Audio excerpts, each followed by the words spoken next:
Donald Trump and the United Nations don't seem to have much in like manner.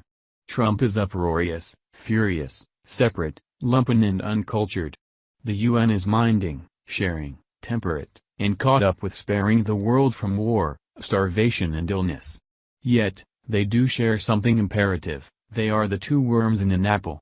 Trump is a statist burrowing out a preservationist development and a nativist who made it to the highest point of a country of settlers.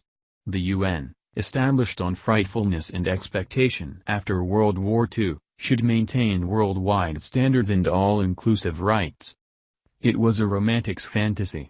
However, that mission has been degraded by a General Assembly stuffed with part expresses that training few of the goals it lectures, a Security Council which incorporates worldwide destabiliser Russia, and foundations then again degenerate and ideological. In this way, Trump and the UN are, truth be told, something of an impeccable match, haughty wreckers of standards and foundations they are vowed to protect, at the same time requesting acclaim for their ravagings.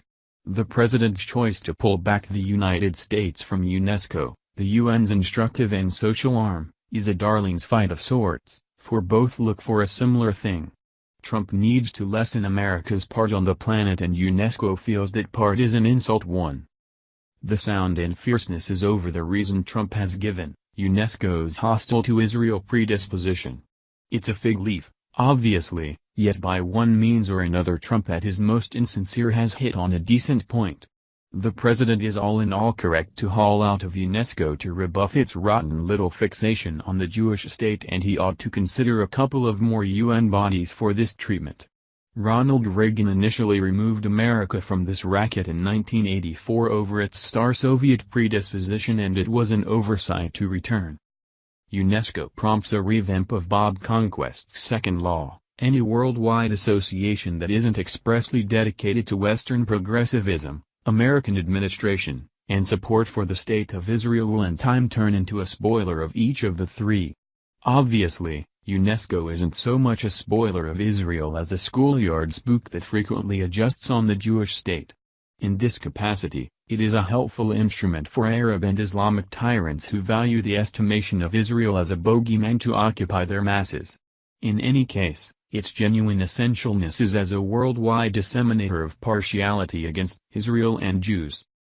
UNESCO is the cuddly, refined, we are the world face of against Semitism. Entrusted with advancing peace through culture, it endeavors the world over to secure and safeguard legacy locales, social relics, and sacred spots. All over the place, that is, aside from Israel. There UNESCO takes part in undisguised fanaticism against the Jewish individuals and their history. In July, UNESCO voted to rename Meirat HaMikpla, the Cave of the Patriarchs, a Palestinian legacy site. The tomb, resting spot of the patriarchs and authorities of Judaism, is sacrosanct to Jews, second just to Temple Mount. Also, even Temple Mount isn't untouchable. A year ago, UNESCO passed a determination stating it was a Muslim site. Not Muslim and also Jewish. Simply Muslim. The slope in Jerusalem where Isaac was bound, where Jacob imagined, and where the sanctuary stood was not the Jewish Har HaBayit but rather the Muslim Haram al-Sharif. UNESCO included for good measure that the Kotel, the Western Wall where Jews come to supplicate and sever their pieces of clothing in grieving for the lost sanctuary, was really Burak Plaza, where the Prophet Muhammad fastened his steed amid the Isra and Miraj.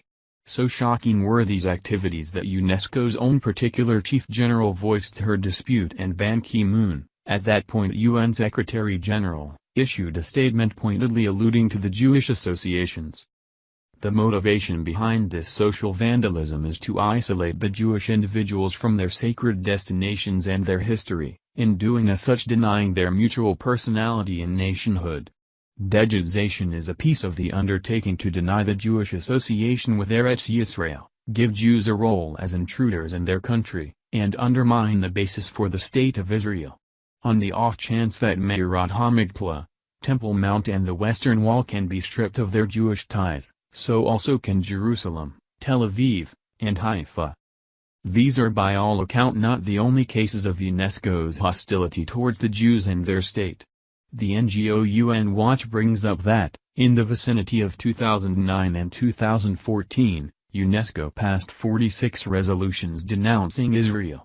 In a similar day and age, there was one movement condemning of Syria and none on Iran, North Korea, Cuba, Russia or any other person besides.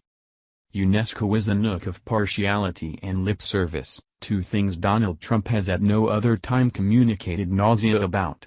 His choice to haul out of this debasement of the UN's establishing beliefs might not have been spurred by elevated goals, but rather it is correct regardless. What's more, if the president needs to go up against hostile to Zionism, and cut the State Department's financial plan in the meantime, he shouldn't stop at UNESCO.